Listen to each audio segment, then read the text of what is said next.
Hey, welcome to Guitar Knobs, the guitars, gear, noise, and nonsense podcast, hosted today by these knobs. Tony Dudzik, a.k.a. Pick Guardian. Jared Brandon One Pickups. Hey, it's me, Todd Novak. Pleased to have you. That's weird. I don't know why I said that. Happy to have you here. I'm also pleased. Yes, you're pleased, but we're very pleased to have on the line with us. That's you. Say your name. Sean Wright from Lollygagger FX. That's right. Sean Wright from Lollygagger FX is with us today. In fairness, I did not prompt him well enough for that. I didn't know where my lead-in is on that side of it. Yeah. That's the fun part for us, you know. What's my line? What's my line? Line! So yes, Sean is a builder of a very familiar looking pedal to most of us. You've probably seen it online on Instagram or in various demos. He's known for the figured maple box that is smoking hot to look at and even better to listen to. So we wanted to find out what is behind that actual box, not the electronics, but the man himself. So Sean's with us today, and we're gonna have a good time. So hey, if you dig what we're doing here on the Guitar Knobs, you can show your support by becoming a patron at patreon.com. And for less than a cost of a handful of guitar picks of your favorite sort, or one really, really thick lucite pick, you can help keep this podcast ad-free. And just think, for the cost of 2 grande cappuccinos or 2 of your favorite microbrew IPAs, you can get one of our super awesome, cool The Guitar Knobs shirts as well. You can support our show at patreon.com/The Guitar Knobs. And we really, really, truly do appreciate you sharing our experience with us and for your continued support. So thank you, everyone. Yes, thank you. And with that, we're going to get on with this here dang old show. We have lots to talk about because I know we've all had a very busy week in our music worlds. But before that, I did want to also bring up the point of our Facebook group is just blossoming these days. A lot of activity. A lot of activity. And Jared likes it. I do like it a lot. We got a note from Eric Bailey, and he was asking us if we wouldn't mind adding a Would You Rather section to the group. I think that's a fantastic idea. So Absolutely. I will retrofit that with some of our previous responses, and we would love to hear you chime in with your response as well, because it's pretty fun. It's fun for us to do it, and I'd love to see some of those responses. So thank you very much, Eric Bailey, for contributing to the experience for everybody. And with that, Big Tony, tell me what you did this week. This week, well, it was a fun project to do. I just finished it today, and it was a referral from a local repair shop who will go unnamed, and they had put a pair of old, really cool, you'd love these, P90s, soap bar P90s into a 61 SG reissue. Mm.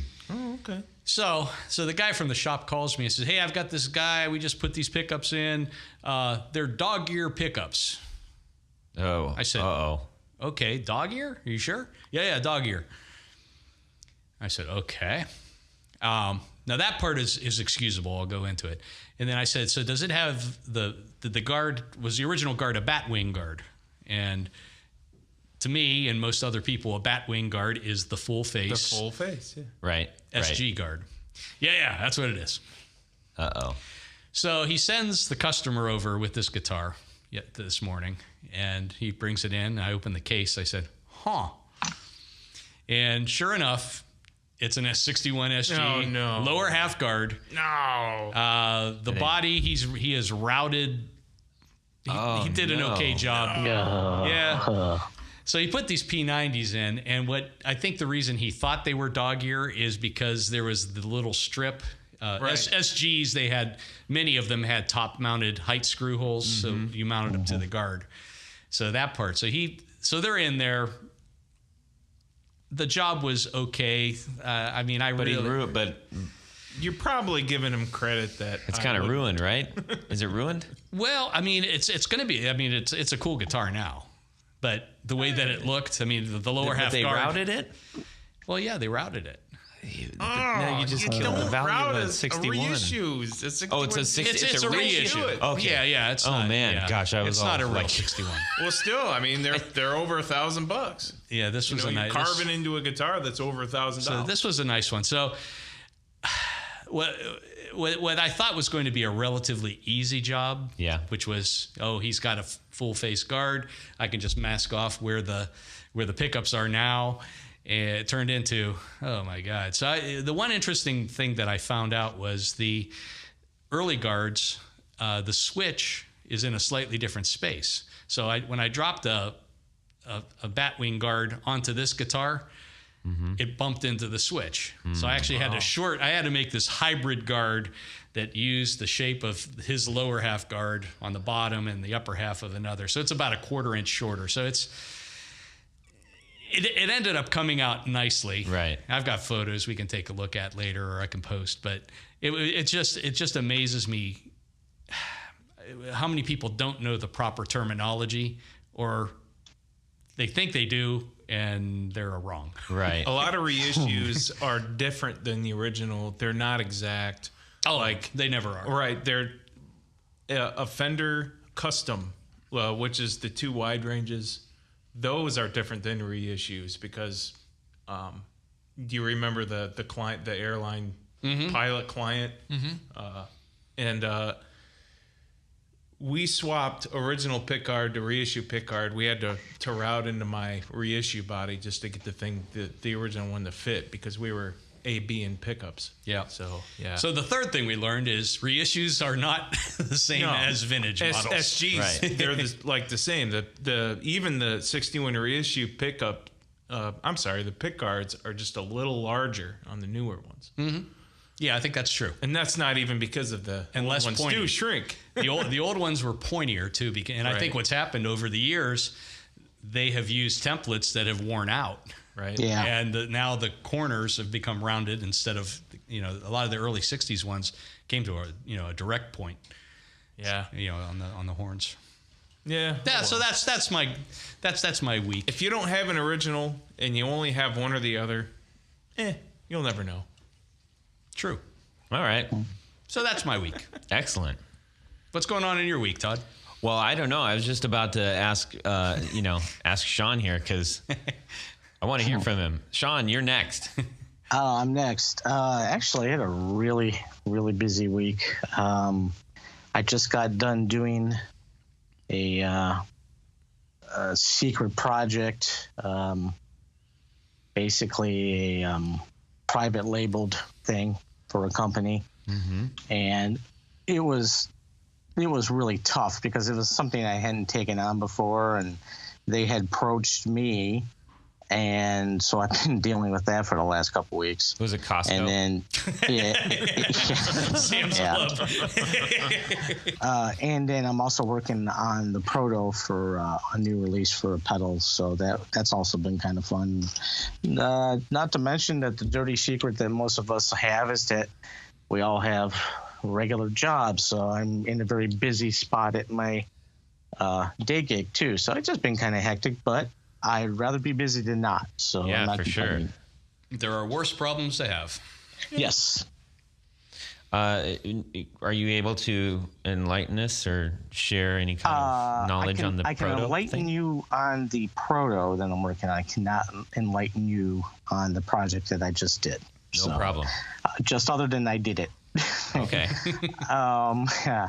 But the proto for the new release that we're going to have out, it's going to be called the Chameleon, and it's basically an auto wah and a fuzz in the same box. And you will be able to have order switching on it. So you can do the fuzz into the auto wah or auto wah into the fuzz. Oh, wow. And I'm going to have some neat little tricks in there too. So we're hoping for. This thing has been getting pushed back and back and back. I swear it'll be out. But I think looks like late summer, early fall, we're going to finally have this bad boy out. I actually got the board in my hand right now, and I'm stuffing some boards and get it up. But so that's going to be a fun project. And then we're also in the process, and I have to apologize to you, Todd. I did not have enough time to get you a cherry box. I wish I really could have. That's okay, man. But we're in the process of rebranding that. So that is going to go into a wood box as well. Mm. Yeah, and it's going to be a different design than what we have with the Canaglia. Okay.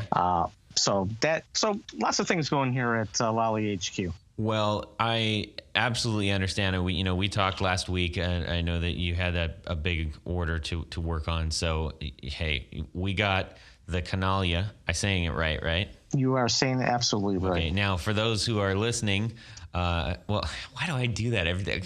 Of course, they're listening. That's how they. I don't know, where does that come from? Well, they could have For this those that on are and listening. just not be paying attention. Yeah, I hope not. For those that maybe aren't as familiar and are beginning to look for it, hopefully not while you're driving, it looks like it is spelled Canaglia, but yes. We'll get into the details of that in just a little bit. I just did want to ask, though, what was maybe the genesis of saying, I think I should build an auto wah / fuzz? One thing I've kind of noticed, everyone talks, and I agree. This right now is the golden age for effects pedals. Oh man! No time in any other time have we've had more, better, unique pedals than we have right now. On the other end of that, it is probably the most saturated market we have right now, and probably forever. And I must say, my wife is also my business partner, and she is actually responsible for a lot of that beautifulness on those boxes. We decided a while back that I am not, and I was never interested in doing it anyway, but we are not going to take the path of look at our clone. We're not going to take the path of look, another TS808 with really cool diode switching. Mm-hmm. We made the decision that we are going to build unique, or try to build unique pedals that interest us. And I think in the long run, you're going to have people, probably not as much as you would to begin with whoever wants a clone, which there are a lot of great ones out there. But we just don't want to compete with that. And we're not interested as a player. I like unique things. I'm the guy who is at the pawn shop wanting to buy. I'm a fuzzaholic. I wanted to buy the most nastiest broken up fuzzes and take them home. Oh, yeah, really nasty stuff. And we want to make just unique but useful tools for musicians who are looking for something different. Yeah. So that's where the idea for the chameleon came from, the exterior look and the vibe of the Canaglia came from, and our first pedal, the cherry box, where that came from too. Interesting. Well, we have so much to talk about. We just have so much to talk about. Yes, sir. Let's grab a lemonade and sit on the porch. Coffee talk. Mint julep. Yeah. Well, thanks for sharing all that. Jared. Yo. What's going on, buddy? So much. It's like I have to spin the wheel in my head just to pick which new thing is in my guitar world life, man. Okay. Thank you, Tony. Tony spun it. Okay. I got it. So, for some reason... I'm going to have a lot of fun editing all that. For some reason, I've been on reverb more and more lately. I really because like guitars reverb. are cool and reverb is awesome. I'm sneaking my product over from eBay onto reverb right now. Mm-hmm. So, anyway, I ran into this. Actually, the idea to get this pedal I saw on Instagram, and I even forgot who posted it. but it's called a Telray Morley oil can. That's the slang term, but it's a Telray Morley rotating sound pedal. And it's ridiculous. It's ridiculously huge. So it's like a half a block or something, isn't it? It's ridiculous. Yeah, it's enormous. Go with this case. You need a pedal board for your pedal? Right. You need a whole pedal board for this thing, and that's why I like it. It's humongous and heavy and just industrial and awesome. Will protect you during bar fights. For those who haven't figured it out there that's listening to this right now, I'm 6'6", and I'm about 320 pounds. I'm a big, giant, fat guy. You're not fat. But I'm a little fat and just a little bit of everything, fat. man. Just start with a kitchen sink. I'm a big dude, man, so I like big, rugged, good pedals. Except for guitars. And tiny little guitars. Right. With paper-thin necks. It is messed up how I complain about heavy guitars. Yeah, well, no, you got a bad back. It's okay. Well, yeah. But It's from taking out all the guys out of the bars when you were an MP. So I got on Reverb and I started looking for these things. And I found a fellow that had one for sale. And he really liked it. And he was real passionate how he described it on his listing. And because of his passion and how he described it and how much he liked it, and he actually had a video that demoed the pedal too. Did he have an accent? I don't think so. I wish he did. If he did, it probably wasn't as weird as mine. They're but passionate about this oil can effect. I love it. I hope it Oil goes is to a very oily. good But it's home. so out there and weird and Come with me, my friend. big, heavy, rugged, sharp, industrial. You know, you stub your toe into the thing, you know. Yeah. It's a monster. And it's all polished aluminum. It's polished- chrome. Chrome. It's all chrome. It's all chrome. By polished aluminum, Black I and mean chrome. That's right. With the cool Morley logo. yeah. Well, not Morley just man. it's huge. It's the old foot, the Morley pedals as his feet. Right. But it's got the creepy guy giant. on there. Right. Well, and isn't that thing like 4 inches tall too? Yeah. I mean, not just wide. Oh, it's bigger than that, It's man. more than it's at like least 5 or 6. I'd say 6 at least. It's enormous. It's an awesome pedal. How does it sound? Well, when I got it, By awesome, if it sounds like shit, then yes. when I got it, the guy's had it for so long. I don't know if he knew, but the pedal was reversed. So with the toe down, that was the low and the quiet. It was the low on the wall, the low frequency, and the low volume. And then with the toe up and the heel down, that's all the high in the high volume. I was like, oh, I can get used to this. And then I plugged it in. I'm like, 5 seconds later, I'm like, nope, got to change it over. So. Yeah, so that's what I did. I figured out how it worked, and it's got the 2 little sensors in there, and I was pretty impressed to see that. So it's an optical, right? It's not a red laser, but it's a light. They're light sensors. Yeah, so it's optical. Okay, optical. You're right. And so it took me a while to figure it out, but I figured all that out. But it's not myself. just a wah. It's not just a wah. Yeah, because it's got the rotating thing too. Right, but actually the rotation is separate from that. Okay. So you can mess with those all day long, and the rotation thing is the same. So I messed with those. I got them right. The rotation works okay. There's a little bit of noise Kind there. of like a Leslie emulator. Yes. Yeah. And there's a little noise going on with that right now. You but I check think the oil that's- level? It's got a little click. Yeah. Check Yeah. the dipstick. I haven't think you found need to the retire dipstick the yet. hamster. Yeah, but it's literally a can inside there. Yeah. And if you look at the side, it looks like you could take a screwdriver and pry open the side to take the can out. I mean, I'm serious that there's an oil level that has to be in there. Really? Yeah. Well, what would make the oil go away? Age. Well, it thickens will up. end up getting thicker, and then it'll start sticking to the sides of the can. Yeah. The viscosity. Those Diamond ones in the late 40s, early 50s. Yep. Yeah, those were the same thing. And you're not supposed to open those because there's really, really nasty stuff that's for the human body not to touch. I'm sure it's different than the He's Morley. 6'6". It's not going to hurt him. My skin's different.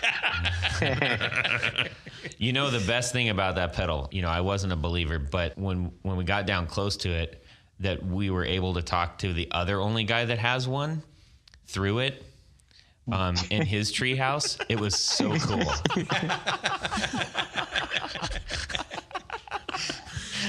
I've never seen one before, and I've been playing guitar for like almost 30 years now. Yeah. I've never heard of one. I've never seen one. Very rare. But I got to tell you, they're really cool. And if it's in good condition, all there, they're going anywhere from $300 to $800. Wow. That's a pretty big gap. It's a big gap, but it's what you're willing to pay for one, because there aren't very many out there. But it's a really cool. The only thing, if I wanted to change something on it, and I'm debating doing that because I really don't want to alter it, but I would love to have a pedal guy mod it so I can actually turn the speed down of the rotation. So the pedal doesn't affect the rotation? It doesn't affect the rotation. It only. It seems like you should be able to, like, that would be a switch to, like, either Did you make try that it? do the wah or you can change the intensity of the rotation of the wah wah wah wah wah, and you can also change the volume of the mix Not the speed. goes up, but not the speed. And you didn't try moving the. I tried everything. Okay. There's no speed effect on that pedal. You could probably do it with like a rheostat. That's what I was thinking. But if you stick a regular pot on there, depending on the voltage, you'll either smoke the pot or it'll be just so damn noisy when you're doing it. But if you did a rheostat, that might actually work out pretty cool. You know, I've got a really good high quality. It's not a rheostat, but it's kind of like a rheostat, but it's designed to change the speed on industrial equipment. Like, that would be like pretty close to the same routers, thing. and drills, stuff like that. Maybe that'll work. It'd be cool if you could get a separate pedal to plug into this pedal. Yeah. And make it like a speed pedal. Well, yeah, because to be I've quite got an old honest, sewing machine in my grandma's. That would be perfect. I've got the right thing, but I just don't want to alter this thing to ruin the you know. I don't want to ruin it to where it's not. The value's gone. At bare minimum, Sean, are there any guys out there that could do the oil can refill? I think I know a guy. He's a little busy right now. He's talking to some guys on a podcast. So I'll have to wait till he's done. Well, when he gets free, maybe. I was like, hey, man, you're bringing up another I would be podcast on our happy- show? I would be happy to at least look at it and that. take a look at it, and Well, you could probably that go would be over it. that would yeah. be like for a funzy, so it Yeah, wouldn't go even over cost it. you anything. Yeah, go over it all. Well, you guys can work out some kind of cool bro deal on the side. Yeah. I've got an uncle that lives in Traverse City anyway. I should go up there and knock on his door. While Is I'm that up there. a euphemism or something? I don't. No, literally, I should probably go visit him.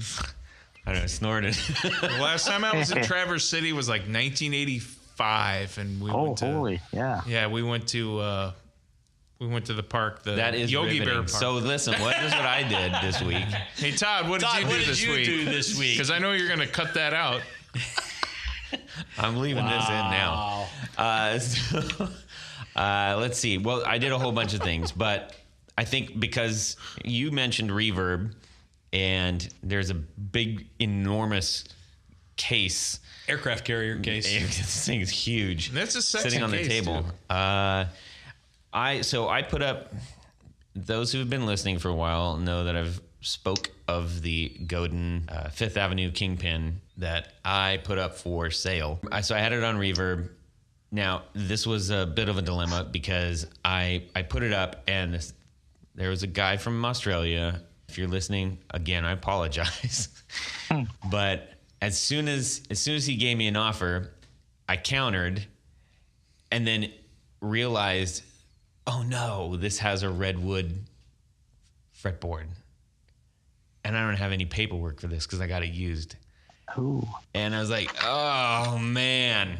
And Redwood? Is the problem? not a redwood. I was going to say. I've got a sequoia Redwood forest, right? laminate top. Bamboo. Yes, I have a pine. Yeah, no, you know what I mean. Rosewood. Right, I got a rosewood finger fretboard, and so yeah.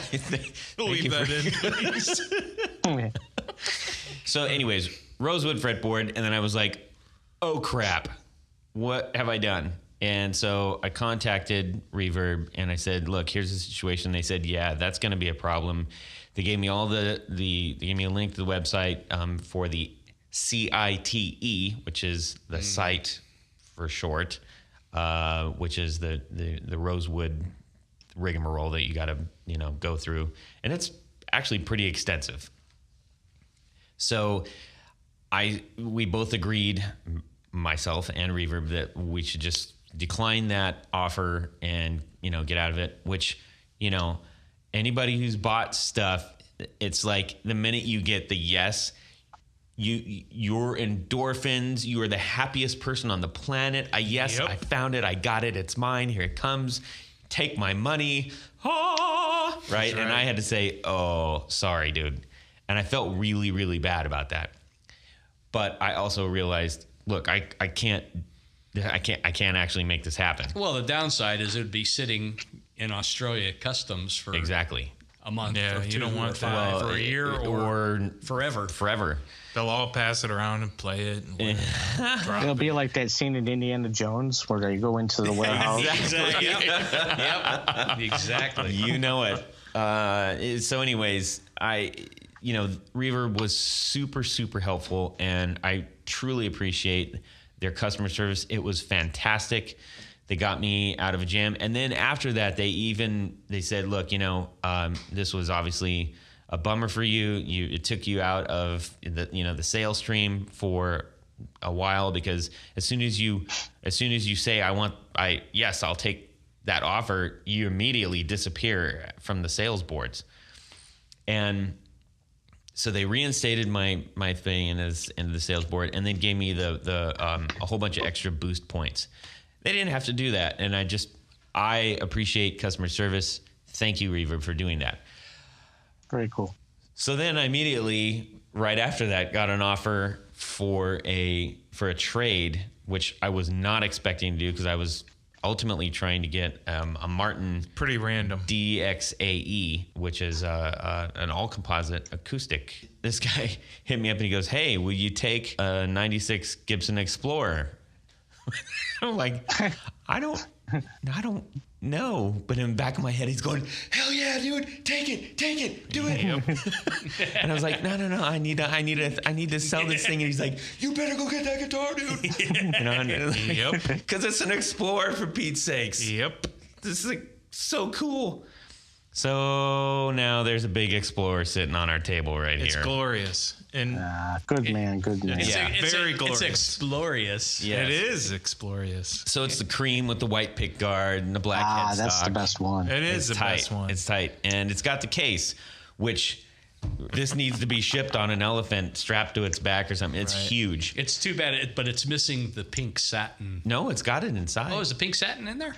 It's all pink satin. Nice. No. There's a pink Oh, satin. the shroud. The shroud. They call it a shroud. That's called the Victoria's Secret case. I've got the. This is the pink inside though, with the brown leather. I've got case. the same guitar at home. I got the same big case. I got the shroud, but I'm still envious. You got this guitar the way you did. I mean, you scored big time. That's. I think it's. I'm proud of you. Hang on. So anybody out there who's familiar with either one of these guitars is going like, wait a minute, that is a huge offset. What's wrong with the picture? Which is exactly what I asked.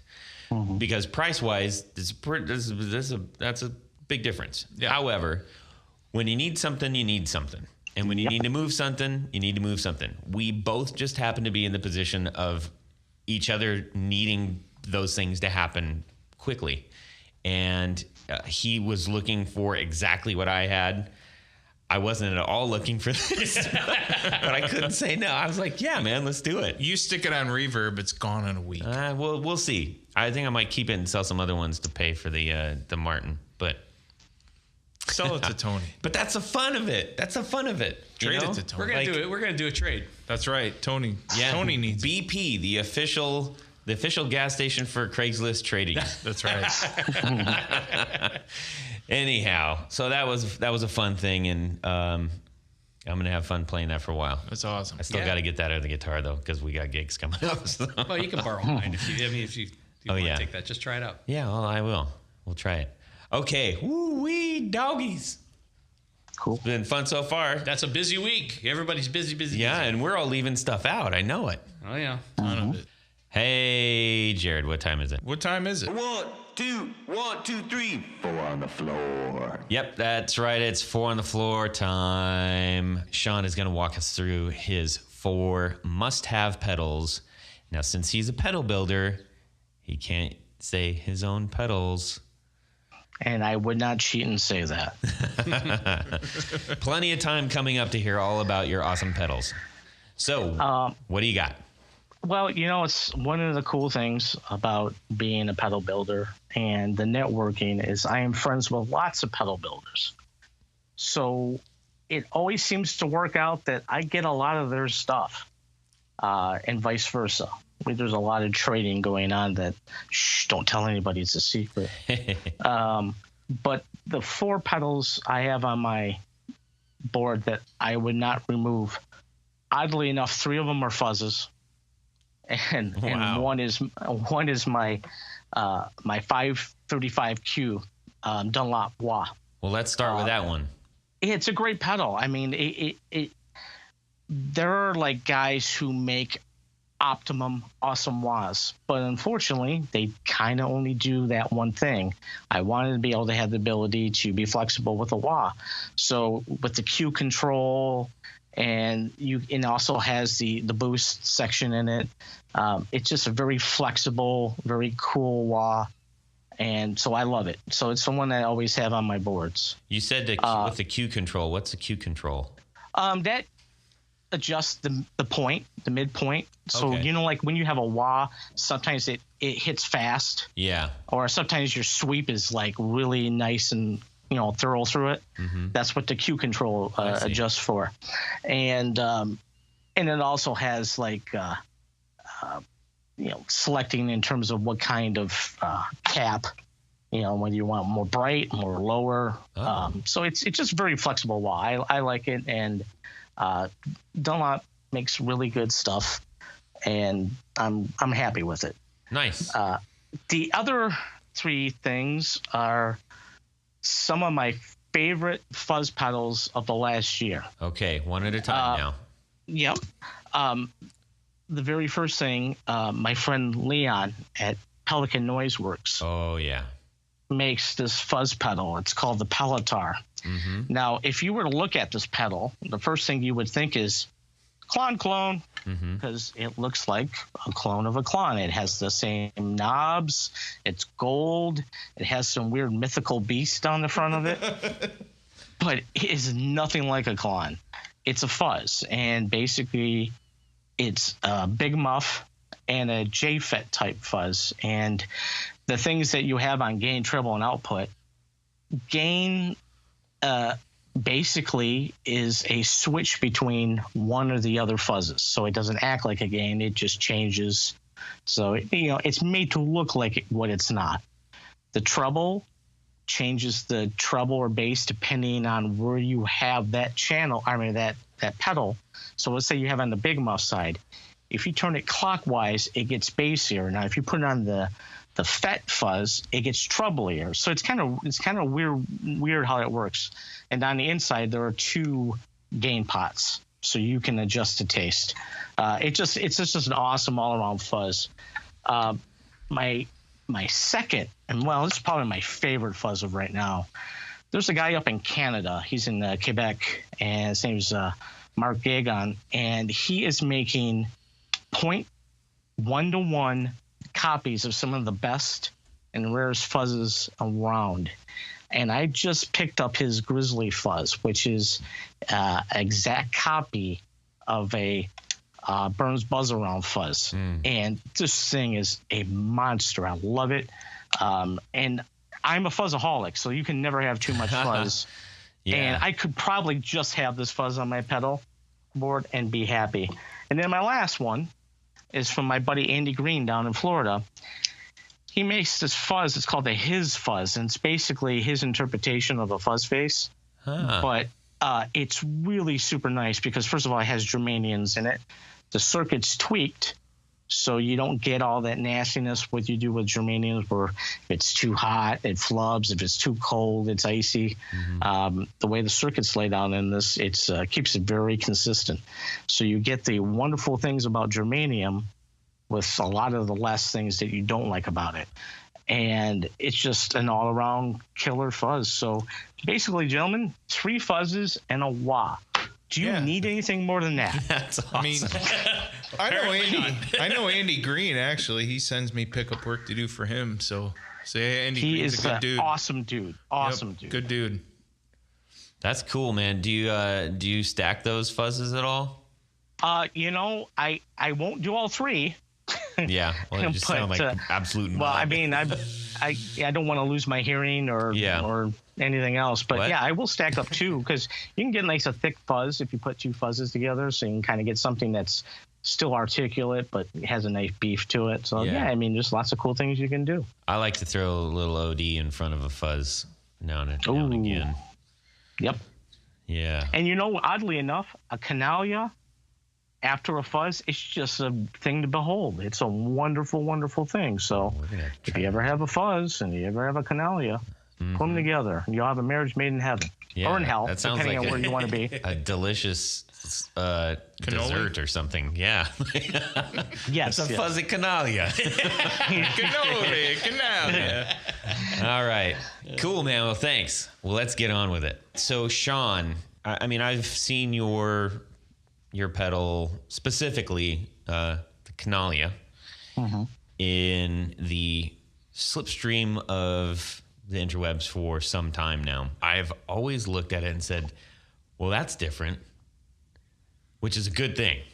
As we were discussing earlier, it also looks like something that, how do I say this? It's like it might be too good for me. When I saw it. I get that a lot. And I was like, I got to find out more about this thing. So we got to talking, and you are here. And I will say, first thing, before anything else can be said, if you listen to the demos, everybody out there, if you're listening to the demos on YouTube, even with the best stereo or headphones or whatever you're listening to on it, this thing absolutely blew us away. I mean, thank you. There is no possible way you can truly understand what this thing does in a demo. It's one of the only ones that I can honestly say, like, the only way to actually understand this is to actually play it in person. It was pretty astounding. Thank you very much. I would agree. I mean, and that's the end of the interview. Yep. Thank you very much. No, not only is it's pretty to look at, I mean, and it's unusual having the wood box with a flame maple top, which is very cool. Yeah. But more importantly is how it sounds. And I was kind of shocked when we opened up the back, and there's really not circuitry wise. I mean, that's all point-to-point wiring. It's beautifully wired, so it's inside and out, a beautiful pedal, and sounds great. You've managed to do something specifically. We only have this one pedal in front of us, and this is sort of your flagship, right? Yes, that's our flagship. Yeah, you're able to make something that is beautiful, make something that is unique, make something that everybody who is super interested in the guts, you actually, on top of all that, have created something that does feel unique, though you wouldn't necessarily know it, again, without playing around with it, because at face value, it's, it's an overdrive or a boost, or it's a boost overdrive. I looked into a lot of the videos that are out there, and I think one of the terms that was coined, it's not a tone shaper, but a gain. It's a gain shaper. Gain shaper, yeah. And I was like, oh, that's the TM, thing. TM. Gain shaper, TM. Yeah, you better get on that, son. And that, after hearing it, and then after hearing that description, it like all crystallized. So we're going to talk a lot about that right now, but we also want to find out sort of your, like how you got into this, what your backstory is. Since we're discussing the pedal at the moment, do you want to just kind of tell us a little bit more about what we're talking about? Like, let's go through this pedal. Yeah, sure. The concept kind of was a thought experiment where I had this circuit, and you are right, Todd. It's I wouldn't say minimalistic, but it's simple, and it's simple on purpose. But I had the circuit, and I thought, well, I know a guy who did this, and I knew a guy who did this, and why can't you make a wooden enclosure? And there's other people have done it before, but I had never seen it in a production type situation. So I was lucky enough to have a friend out in California who had a CNC machine, and I had the concept and the look and everything, and he came up with the idea about using the CNC and using the bracing on the inside. There's a video, I don't know if you saw it, where I literally run my car over it and like park it on top of the box. No. I got tired of people saying, it's a wood box, I will break it. And I'm like, no, you're not going to. Well, I'm not going to say no, because if you tell anybody they're not going to do something, it'll be done.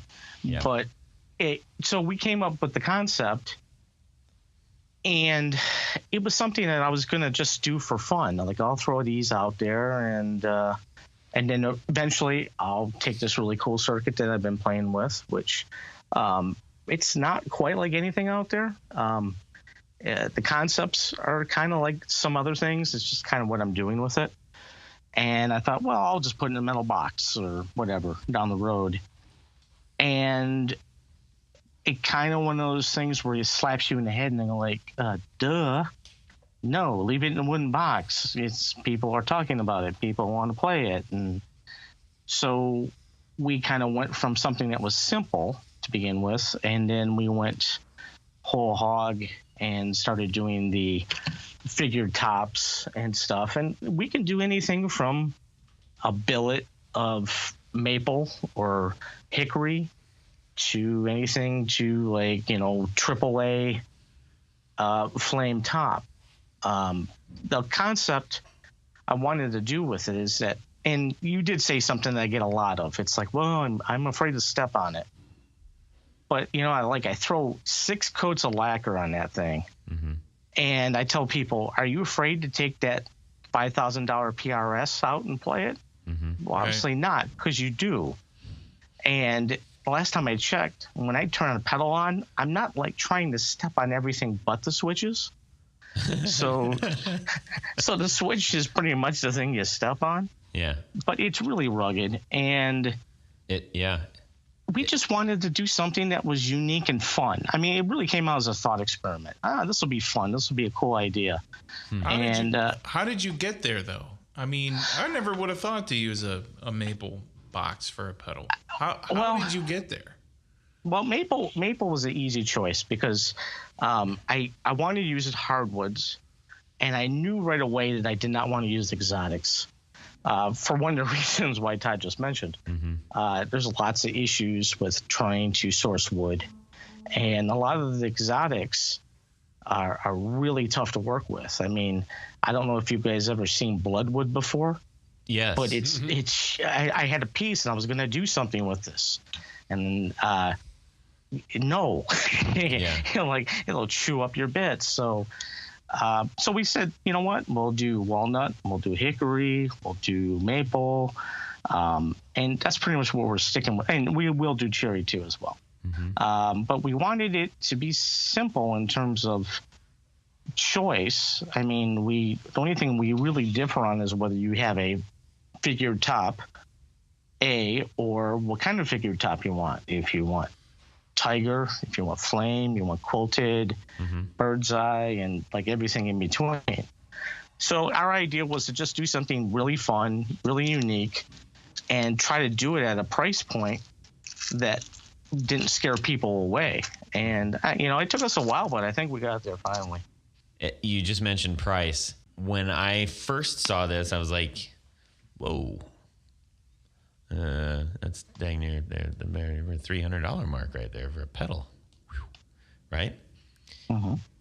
And then I heard it. And I was like, oh, okay. I completely understand now.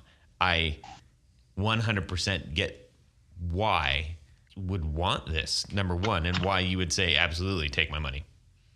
Well, yeah, and it's like one of those things where are you going to find a truly point-to-point, hardwired pedal in a exquisite enclosure that sounds as great as it does for $279? Yeah. And then if you go with the standard, you're basically talking $219. That is compete with any OD that's out there right now. Oh, yeah.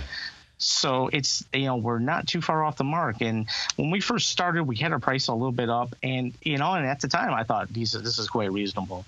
But there's some things we had to fight through, and we still do to this day. I mean, there's stigmatized with the fact that it's wood. And then we're stigmatized with the fact that, well, it's beautiful and I don't want to take it on the road, or I don't want to do that.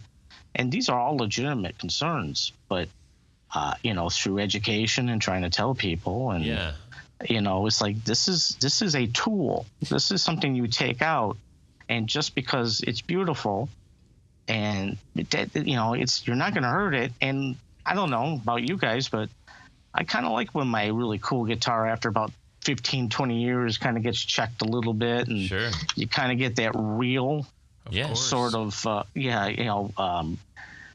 wear.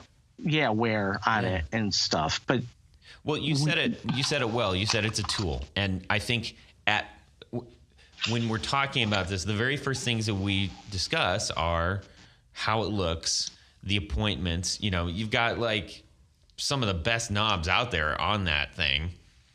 They're heavy duty chrome washers, big thick chrome washers, heavy duty aluminum knobs, knurled aluminum knobs. I mean, every part on there is top notch. Now, if you're just looking at it for that reason, you could say, I just need it to make this noise. I don't need all this other stuff.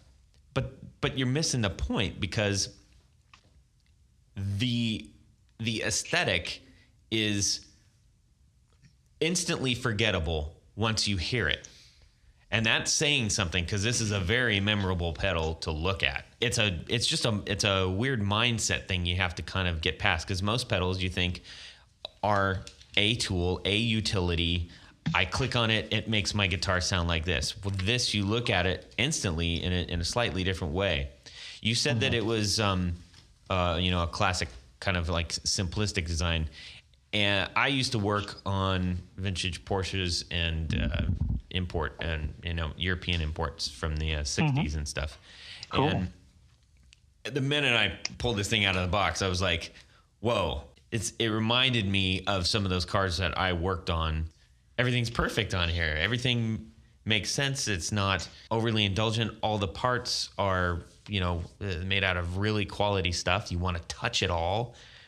And it's going to go fast. That's the cool part. So, really quick, I think the most obvious thing. Yeah, we were kind of wondering where the name came from. Okay, the name is kind of funny. I have a friend. His father is from Cyprus, and they make all these really great foods. They make goat cheese, and it's, going to their house is like, I'll go there and I'll come home and I have to take a nap because all the great food they make. Well, me and him were talking, and I said, I've been really wanting to do like dried meats. I was on my food television, jag, and I was like, oh, I'm going to make meats, and you can do this, and I'll do that. And I was trying to think up a kind of a fancy name, and I thought, well, do the opposite. Come up with a name that people go, what? So Canaglia in Sicilian is rogue or scoundrel. Oh, so that's cool. I just thought it was kind of a neat play on that. Well, regardless, after you drink the beer and you go home, you forget the idea, So like, well, I'm not going to make meats. So when I've always had the name in my head because of that, and I thought, I just really like that name, and it was funny. I remember when the Uberschall came out, and I always thought that was a cool name for that amplifier because it's like you wouldn't expect it. You would think the Dominator or this guy comes out, and he's like Uberschall. I'm like, okay, I get that. I get what he's trying to do with that, and that's what I kind of brought to using that on that pedal. Mm-hmm. And I just think it fits it pretty well. I mean, if I would have put OD3, 2, it wouldn't work. And like you said about the Porsche stuff, it kind of lends itself to that sports car type mentality with that name. And I just thought it was a great fit. And I probably will never do anything like that again because I swear I had people tell me every day, how do you pronounce that? And like, just instead of saying the G, stick your tongue on the top of your roof and go, Canaglia. I feel you on that, man. I live in a town called Pataskala. Oh, God. So try to get on the phone and order things and tell people where you live, and they always ask you to spell it out, so I just automatically do. Yeah. I feel your pain, man. Well, that's cool. But I'm okay with it. I mean, because it's everything about that pedal. I was just trying to get noticed because actually my start was I went to school in Minnesota, and I went to a tech school, and I actually went to school for music electronics. Really? Yeah, and it was the Red Wing Technical College. I think it's Winona State College now. Oh, yeah. They have, or they still have, a brass instrument repair. They have string instrument repair. They have a Lutherie program. And they also had an EMT program, was the electronic music technology program. And I knew that I kind of always wanted to do something like that. And I wasn't under any illusion that I wanted to be an engineer or anything like that. So I thought I will get the knowledge that I need here, which is always base knowledge, and then use that and then gain from that. And so I started working. My specialty was tube amps. I actually worked at Naylor Amplification for quite a while. I worked at Gytron as well in the 90s, and as well as doing repairs for like the last 20 years on and off on my private time and stuff. And so that point to point you're seeing, that kind of came from my background as a tube amplifier maker. Mm-hmm. And I didn't see a lot of that. I mean, you see a lot of that more over across the pond. Mm-hmm. A lot of the English guys do that. And I just thought no one was doing it with turrets, which I think personally are a lot cleaner than doing eyelets or doing tag boards. Mm-hmm. So it's just a culmination of all these little things that I've been dealing with or working with, and on top of the circuit, which I kind of had in the back of my mind for quite a while. And I just kind of got lucky and threw a dart, and I got lucky. And this does not feel like you threw a dart at anything. This feels very calculated. Well, I threw a dart at the right time. Okay. I know I can hit a bullseye, but no one's going to care. Like I'll wait. Yeah.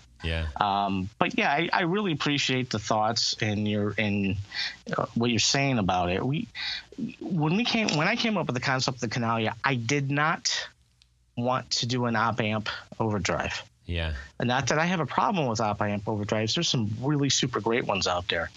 But my big problem was for people who had non-master, vintage, or newer amplifiers that if you got them past 3 o'clock would really sound really great, but really, really piss off your neighbors. Yeah. And I wanted that guy who had a JCM 800, or the guy who had a Fender Deluxe Reverb or whatever, and make essentially a 3-channel amp for them. That's so exactly what we said as soon as we plugged it in. Yep. You get your original amp channel. Yep. You click on the on and off, and then you got your rhythm or whatever you want to do with that. And then with the gain, you can turn that to choice on whether you just want a little bit of a bump or you really want to hit it hot. And that's what it's there. That's what that pedal is for. It's not for changing tone. It's not for getting, the really cool, sag or anything like that. It's supposed to take the signal from your guitar, amplify it, add a little bit of hair to it, and then hit the front end of your amp. So the Canaglia is kind of between a boost and an overdrive. Yep. And that's kind of what I made it for. That's why there's no tone knobs on it. Yeah. I think, and this is just my personal opinion, on some pedals it's fine, but tone stacks as a general rule on most things just really eat up signal. Oh. And I didn't want to throw a tone stack in that. So I kind of tried to make it as neutral as possible. I think it favors strats and tells more it does, humbuckers.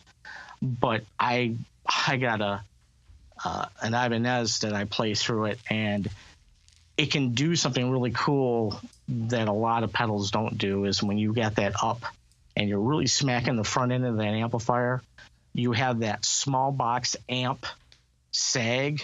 When you turn up a 15-watt amp, and you can just hear a break up just a little bit, but it starts going in that fuzzy, but not quite sag. And I think it's really awesome with pickups like that. Yeah. So we just wanted to make something simple, something that sounded good, something that looked good, something that was built well.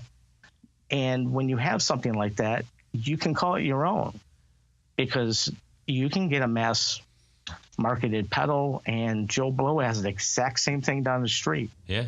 But every Canaglia is different, every one, with the exception of the circuitry. Well, that adds to the whole special thing. It's that's why you can't just look at it as this is a pedal that does this. It's all of those extra things, but it's a one-off, handmade. Do anything you can to get a hold of this pedal, because Tony and I, when we first plugged it in, I plugged it into my house, and I was immediately like, guys, you and we live not too far away, but we got to drive all the stuff that we get around to make sure that we all try it out. And I'm just going to run you through what we're playing it on. So I first ran it through, I have one of Dave Harris's Tube Amp Factory R14s. It's a 14-watt with a reverb on it, and out of a dual vintage 30 cab. I played my Gibson Les Paul Special, double cutaway, sweet, and my Hagstrom Viking. I was doing this. I was like, oh my God. I ran over to Tony's. Yeah, what do we? Oh, we use my the Vox AC15 hand wired. Yep, hand wired AC15, and we played a Jaguar. Yep, and the Rickenbacker. Right. What model Rick was that? That was the 650. The 650. And then we plugged it into the Maserati, the Dr. Z Maserati. Cool amp. I'm telling you, that place was smoking. There was flames coming out of the windows, man. When I came in, people who know me well, I'm very passionate about the things that I talk about, and I get really excited over the littlest of things. So when I came in, I'm like, oh my gosh, you're not gonna believe this pedal, right? And he's like, giving me the yeah, okay, sure. Oh, young lad. Right? And then we plugged in. I said, all right, I'm going to start dialing these knobs in. I started everything at 0 and then just started to work my way up. His eyes turned into saucers real quick. No, it really, the thing that really impressed me is it felt like you're going into an amp. I mean, it's very reactive to how you play, Sure. how hard you hit the strings. And as you described it, it basically gives you 2 extra channels for your amp. Yeah. Exactly. That to me is It is quadrupled the the catch. power in nothing flat. I mean, Yeah. it was incredible. Yeah, it almost has about a 30 dB gain on it. Yeah. So then after rattling the roof at Tony's place, I took it over to Jared's, and who also met me with, all right, let's plug this pedal in, see Right. what blah, blah, blah, blah, blah. And we ran that out of his Buddha 30 watt. 30 watt, ginormous head, purple vinyl on it. And then he has a brand new vintage Marshall cab that he's got his old, what are the speakers you have in that? Right now, those are just Heritage 30s, the made in Yeah. England ones. It's a mid 70s cab. Yep. And then we Oh, played. like the pre-rollers kind of like type deal? No, they're new, but they're made in England. They're supposed to be like those. And they sound a little similar, but into a 70s cab. Yeah. And, Oh, very cool. they can handle that amp, so I just have that plugged in for now. But yeah, when Todd turned that on, and then Todd said, "Now just be patient and wait." Then he had things turned up, and he turned it on. I'm like, wow, that really just sounds like another channel in my amp. That's freaking awesome. Yeah. Just totally awesome. And I had my overdrive on the amp itself actually turned down. Yeah, we were toggling back and forth, just kind of Right. testing it. The sort of like the, as you said, it's got hair on it, and it's like we're testing sort of like the different kinds of hair. And I think maybe the best way to describe it is that at least on the Buddha, it was a little bit more finer hair, more compression, a lot more compression, and then yours was like boar hair, Like it opened it up. like finely combed boar hair. Yeah. And it was just like, damn, this thing is smoking. He's like, oh, I'm going to play it out of my Strat. Now, everybody knows me. He's like, ugh, right, I'm not a Strat guy. And I was like, man, get something with some meat. But you got these big amps. Let's juice this thing. It really cooked. And then I said, all right, just let's try it with the, was it the Tele Deluxe? Is that? Yeah. Yeah, he's got the Tele Deluxe with the wide ranges in there, and oof, Yeah. blammo. Blow you away. By this point, we like the pedal. I think I told both you guys, I said it's like there's a V8 engine in this thing. I got to get a couple of these, man. Yeah. So can you walk us through the controls real quick? Sure, no problem. The pre and the post work like you would think. The pre there's essentially 2 circuits, one running into another. The pre is basically the volume out of the first circuit. So essentially it's a preamp type gain adjustment. And the post is essentially the last volume adjustment before it hits out. Mm-hmm. So those 2 are always on and they always work together. And depending on if you do less post and more pre, you'll get a little bit more compression, not nearly as barky, and it gets a little gainier. Mm-hmm. What I love to do is to take the pre and run it about 11 o'clock and take the post and run that about 4 o'clock. Yeah. To me, it just totally wakes up an amplifier. Mm-hmm. And the gain is a neat little trick that I figured out.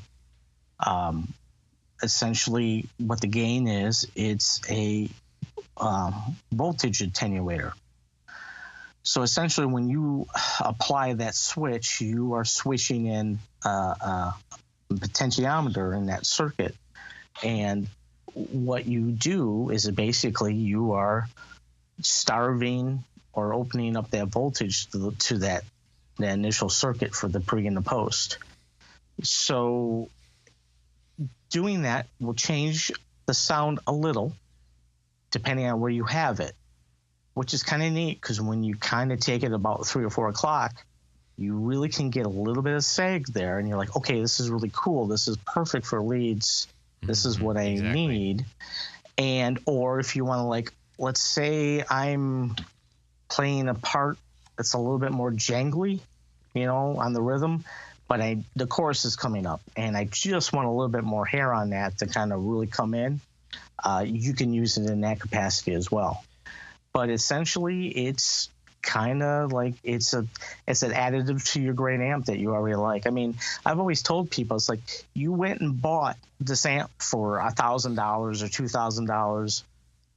The last thing I want to do is poop on it. Right. It's like I just want your amp as much as possible to do what it does. It's just kind of a handicap. It helps the amp do what it needs to do without having to do major modifications, without having to sacrifice tone or get too muddy or get too bright. Like I said, the Canaglia is kind of voiced neutral. I despise the word transparent because nothing is transparent. I'm okay for terminology. I just dislike that one a lot. But it's neutral. I mean, it's not bass heavy. It's not treble heavy. And I have it tuned at, for the most part, as much a wide range of pickups you can put through it. It doesn't affect it too much. But yeah, it's basically, I want to adjust my gain. I want to be able to adjust my gain 2 ways.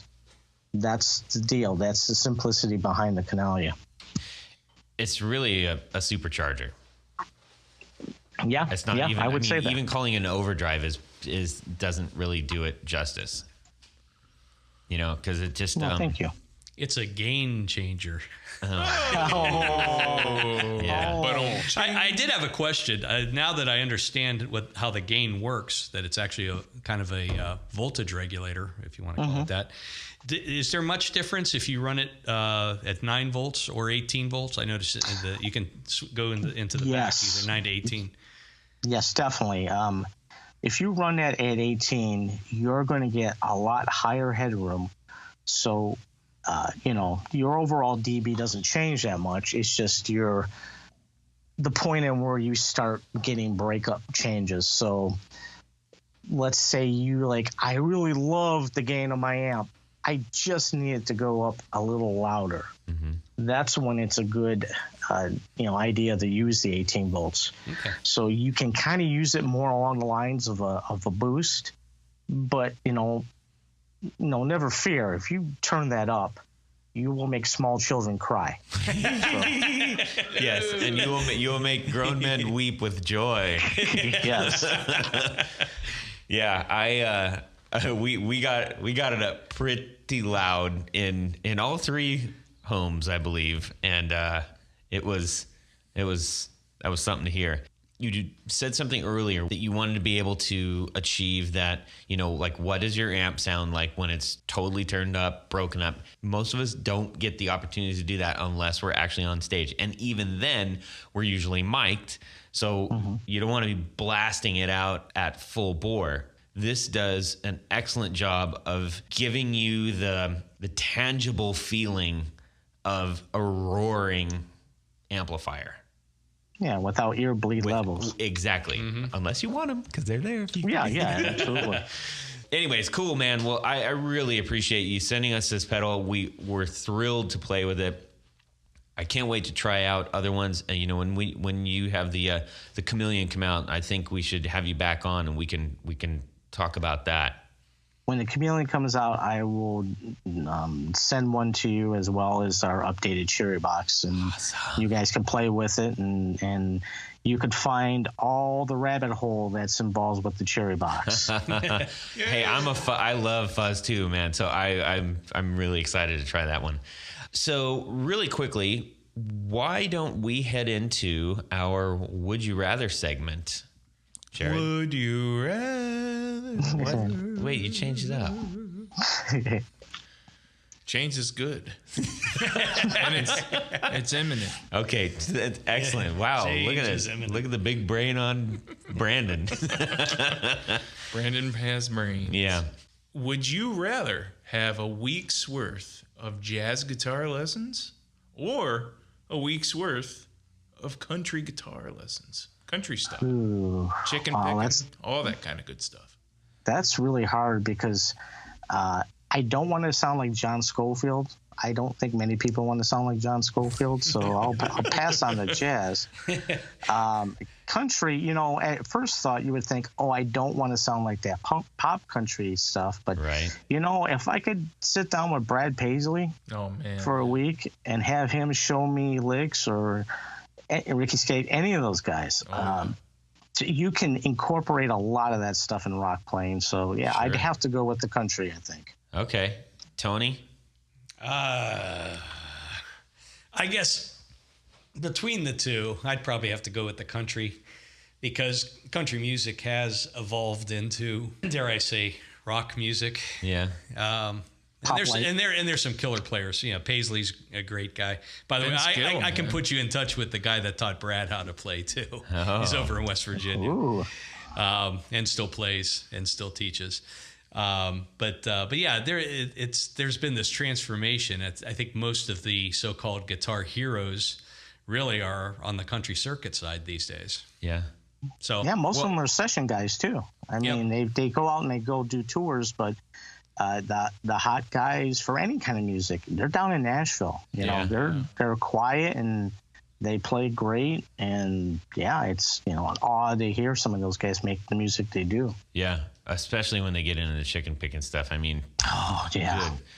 I just so good. Yeah, I see. You know, I've been to a couple of NAMM shows, and Johnny Highland plays all those. He's a monster. I want to have him on the show. Johnny, if you are listening, we would love to have you on the show.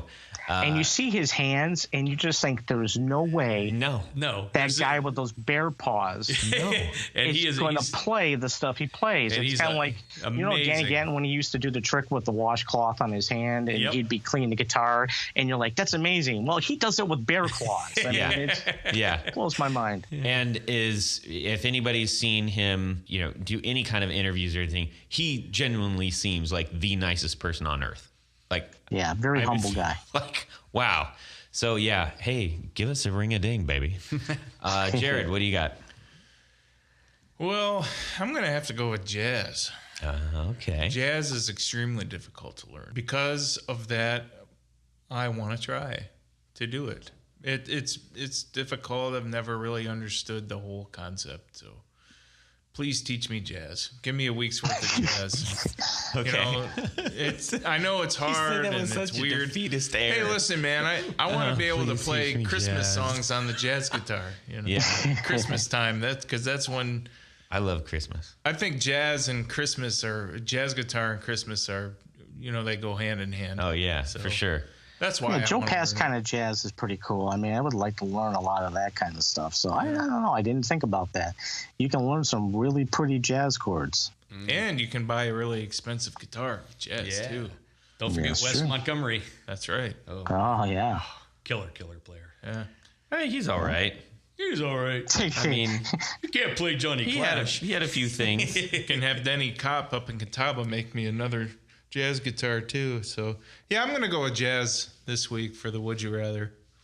Todd. Yes. What would you rather, a week's worth of jazz or a week's worth of country? Well, I'm gonna go with a week's worth of jazz too, because like I said, I love chicken picks and stuff, but I also know a man's got to know his limitations. But I like the older jazz playing. I really like sort of ragtimey guitar. I got turned on that when I saw the Sweet and Lowdown, you know, the sort of now that's getting into Django and gypsy jazz and stuff. But that was the precursor for more of the modern jazz that we are familiar with. I think about Chet Atkins, and he's got jazz phrasings in there mixed with country. So I would want to go down that route. 2 jazz, 2 country. It's pretty even. Would you rather this week, man? Yep. It is the most even. Would you rather? All right, Sean Wright. Tell us where people can get your stuff. You can find us on the interwebs. We are on Instagram. We are on Facebook. You can get us at www.lollygaggerfx.com. And we are willing to work with you, and we are willing to make your dreams come true. No, I mean, we like to work with everybody, and I mean, we do some custom stuff. And to me, the whole process is just fun. I mean, really, you're like, who else gets to do this crazy stuff? I mean, for sure. So we definitely take it as a, especially when you get things that are a challenge. You're like, ugh, why did I say yes to this? But then when you get it done, you feel really good about it.